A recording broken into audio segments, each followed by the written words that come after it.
We've got our Colorado in the shop today. It's 7,500 miles and it's time for its first oil change.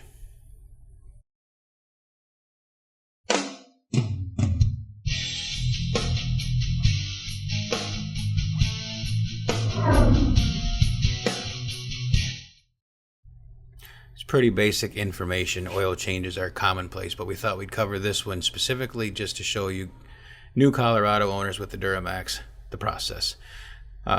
Vehicle's suitably raised so you can get underneath it. The drain plug is removed on the engine. Collect the oil. One of the things with these is there's no grease points to worry about underneath the truck on the suspension, so there really isn't a whole lot we need to do under here other than the oil. A visual inspection is always a good thing, just to be sure everything's up to snuff. Up top is where we're going to access the oil filter. That's located as a cartridge tile just to the left side of the center of the engine. That gets removed. It's just a plastic cover, as you can see. We're going to pull that up, set it off to the side. This is going to be reused. Next, we're going to grab a hold of the filter that's still in there. Sometimes it will come out with the cover, but in this case it stayed down in.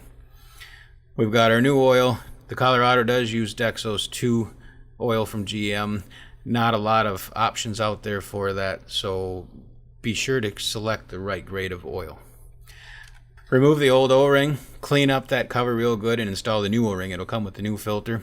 Take some clean engine oil and just put a little bit on that oil filter as well as the cover to lubricate things when we go back together. The oil filter will kind of snap into that cover. You'll hear it click and then it just kind of stays there. Use that, drop it down inside. Make sure not to bump anything, drop any dirt or debris inside of there, and then tighten up that filter cap. It doesn't take a whole lot, just be careful with it. It is plastic. It doesn't need to be over tight. Oil gets added in just like anything else. These things hold about 6 quarts. Don't take that as solid. Make sure to obviously start the engine and check it, but 6 quarts is the recommended fill capacity of the Dexos 530. Once you've started the engine and recheck the oil level, there is an oil reminder light to be reset on this. That's accessed through the dash using the menu functions to reset that. Pretty straightforward on that. After the vehicle's been started for a few seconds, let it sit after shutting it off. Double check the fluid level. As part of that service, one thing we want to do is make sure we top off the diesel exhaust fluid. That's simple to access right through the filler cap.